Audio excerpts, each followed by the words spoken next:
South Africa's premier circuit racing show visited Kyalami last weekend with the 10th and final round of this year's Westbank Super Series scheduled to determine the outcome of 8 separate national title chases. Kyalami's marketing team spent a lot of time and trouble to promote the circuit's final meeting of the year. The culmination of this year's Bridgestone South African Production Car Championship would top the program with unfinished business in all 4 of the discipline's contested classes. We spoke to reigning South African champion Leroy Poulter. Well, Leroy Poulter, it looked like the championship was slipping away, but a glimmer of hope and a fantastic qualifying on pole position. No, look, I think if we didn't do that, we were really it wasn't going to happen this weekend. So we had to turn the tables a little bit and put a bit of pressure on our competitors, yeah. So now, mathematically, you're in with a chance. You've got Sean and Johan in front of you, and they obviously lost out on qualifying. Look, I scored an extra 3 bonus points, which closed the championship down within pretty reach. And the big thing, I got my teammates, they're in 3rd and the other one 5th, so we're all on the inside of the track. And I think it's just going perfect. After Friday's qualifying, 1 second covered the times of the quickest 8 Class A drivers. BMW's Anthony Taylor would start from 2nd place on the grid. Well, Anthony Taylor, bit of an up and down year like we've spoken about before, but a fantastic qualifying. BMW, and I know you love Kyalami. 2nd place in qualifying. Yeah, look, I think it's going to be an interesting race. Pretty much the cat amongst the pigeons there with the leading bunch for the championship title. Look, I'm not going to get in anyone's way, but yeah, I am certainly going to try and go for the win. Not only myself, but BMW really need it, together with all the sponsors. In Class T, top title contenders Graham Nathan and Ian Peppers sandwiched the Mini Cooper S of Robert Volk on the grid, while Sasol Toyota's Dave Compton and Riyad Jaffe headed up Class B. A main talking point at Kyalami was the local racing debut of 2 Seat Cupra models, one of which grabbed an immediate Class T pole position in the hands of Graham Nathan. Well, Big G, some nice new colours and a nice new car for you here at Kyalami, final round of the Super Series. Tell us about it.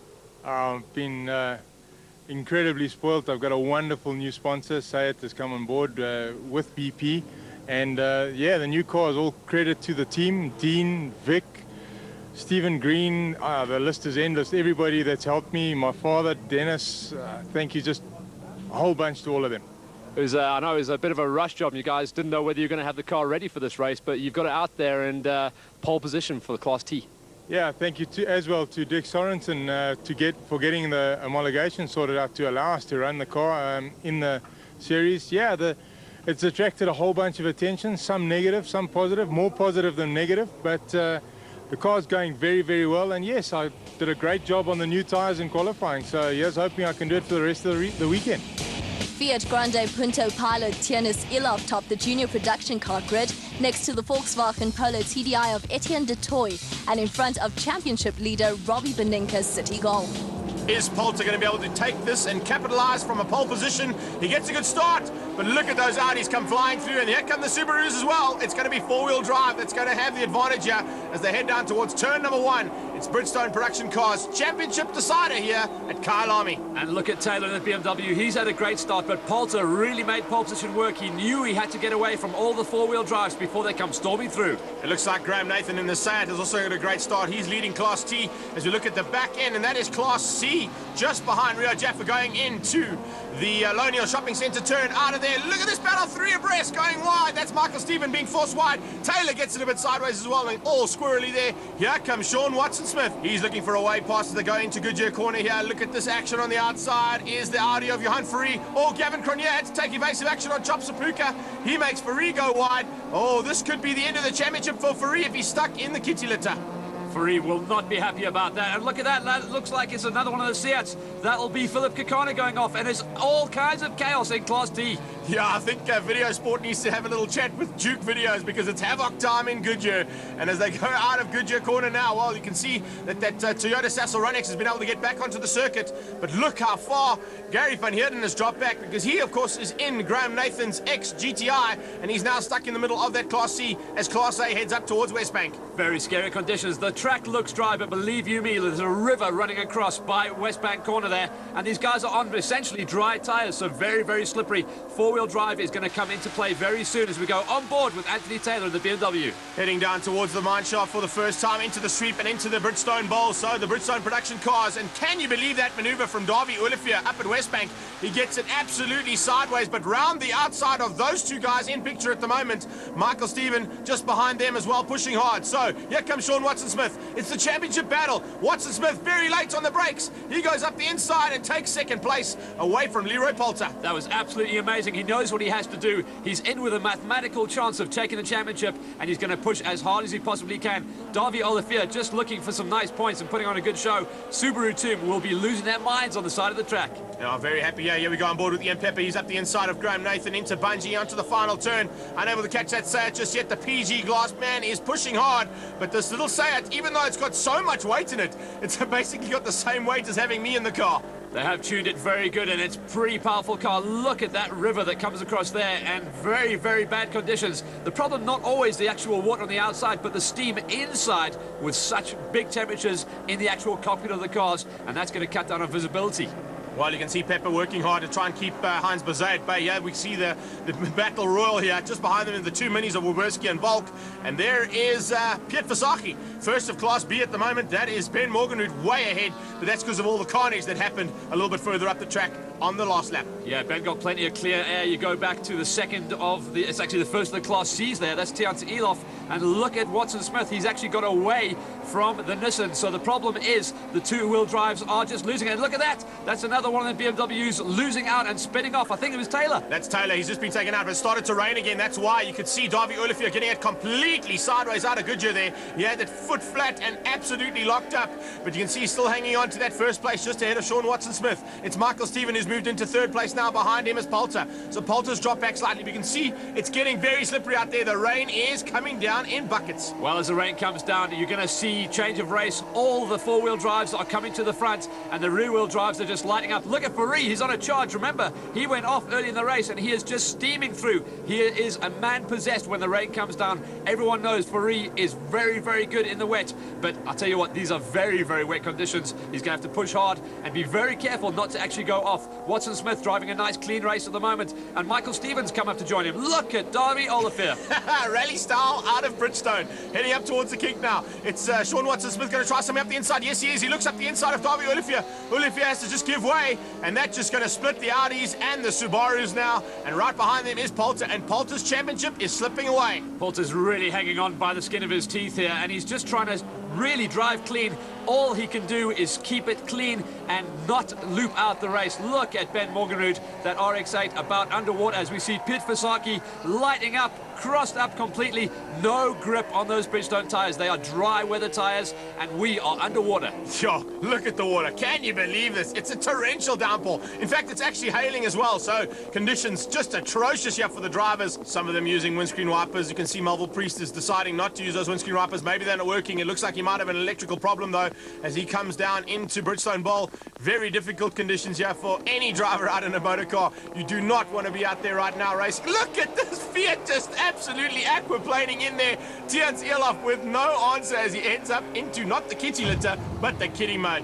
Very, very scary conditions. I can't believe we're only on lap 6, and these guys are really working hard. Look at Fari. He is on a charge through. He's already got past around the outside, and that's Fari. Fari gives him a little love tap. Oh, no ways! After charging all the way through, and Fari goes spinning out. He was in launch for a championship, so he'll be doing a bit of quick maths in his head.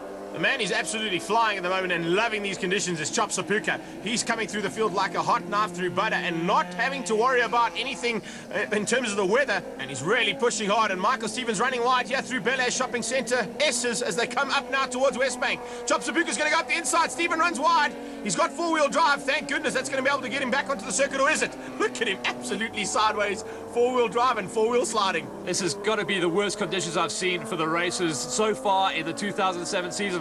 We've been blessed with a dry season so far. A few wet practice sessions, a few... Whoa, there's another spinner. That's Peter Lindenberg, and he's got it lit up completely. Like I was saying, we've had pretty dry weather, but a couple of wet practice sessions, wet qualifying, but this is the worst so far. Up the inside comes Ian Pepper. He's going to try something on Nathan as they head into West Bank corner. He's got the inside line. Nathan is just going to have to give way there as they come out. Looks like Pepper's just forced Nathan a little bit wide there. He's not going to be happy about that. Oh, and it's just sliding away. That's Prinsloo in the Vendetta spinning out there as well, and that's the last lap. Look at Chopsapuka. He's actually moved himself up into second place. Remember, this is the first of the rear-wheel drives. I just saw a BMW spinning out in the background as well. That was probably Etienne van der Linde. It is. Yeah. Look at that. He's got to get out of the way very quickly. Here comes Scooby-Doo. Oh, and his teammate as well. Weston has to take evasive action. So does the Cunha. Davy Olivier gets sideways too. Oh, I'm not quite sure if the clock of the course is going to be happy about that. Here comes the Minis. They're up into the battle as well. It's now Robert Volk in a second.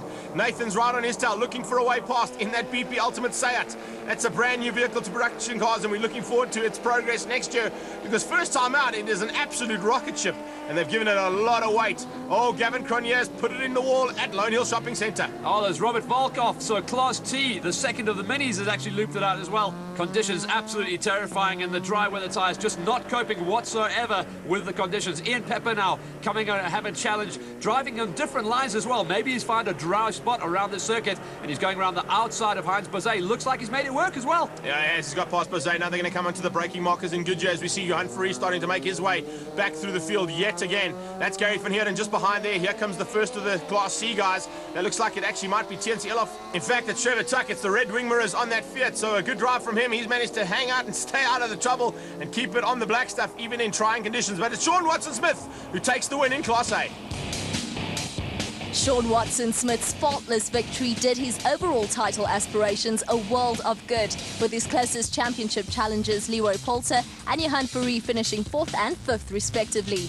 In similar fashion, winning their races took Ian Pepper and Ben Morgenrud several steps closer to the season's top accolade in their respective classes. Etienne Prinsloo survived best to win Class C, with title fighters Trevor Tuck and Robbie Beninka taking the respective 2nd and 4th places. Race 2 in production cars for Bridgestone, and the final race of the year for these boys. They're praying for dry conditions this time around as one of the Nissans comes tearing around the outside. That's Poulter. He's still pushing hard. He's still trying to hang on to that 2nd place in the championship. Yeah, the rolling start working very well there as they head down towards turn number 2 for the first time. Look at this BMW absolutely lit up in the front end here, and this is going to be great. Remember, they've inverted the grid as well, so it's Clint Weston who leads out with the Cunha right on his tail after all the carnage we saw in heat number 1. Can you believe the difference in weather? It's like 4 seasons in one day here at Kyalami. The marshals have done an incredible job to get the course dry and ready to race again, and we are on dry weather conditions.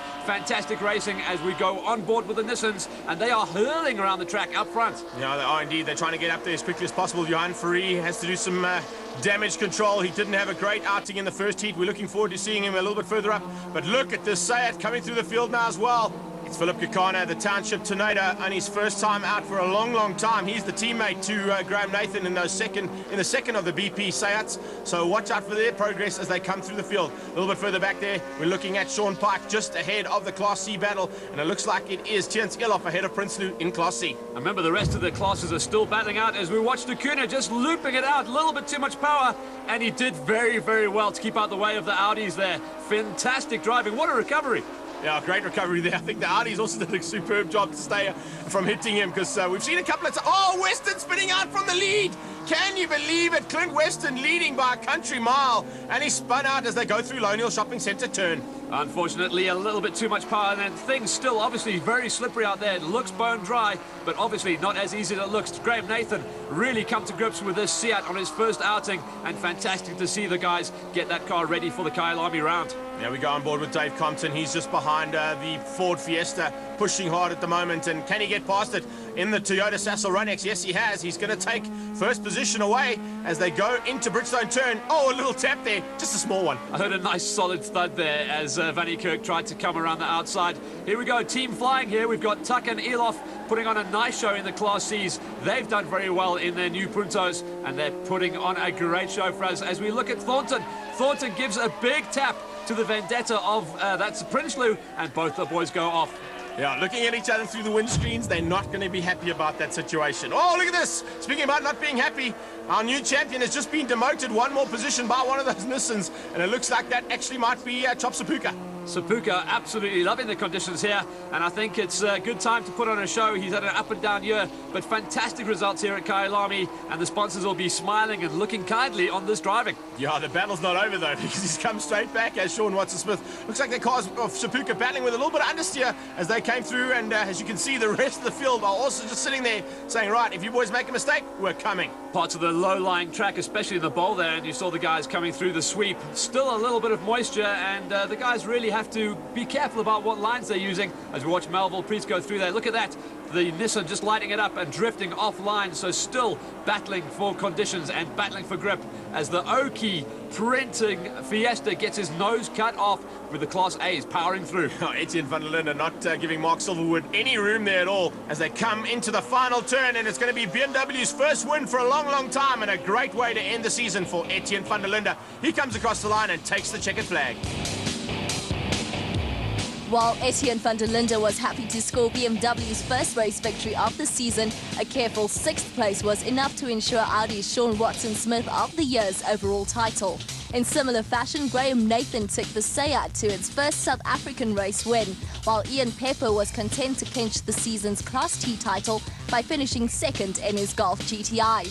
Trevor Tuck took the day's Class C battle, while Robbie Beninka won the year's title. But the man of the moment was new overall production car champion Sean Watson-Smith. Well, Sean Watson-Smith, the title really was that close. Points all the way till the end, and must have been driving with a calculator to work it out. I was trying, and I was trying to get information from the team and screaming in the radio, and I couldn't hear.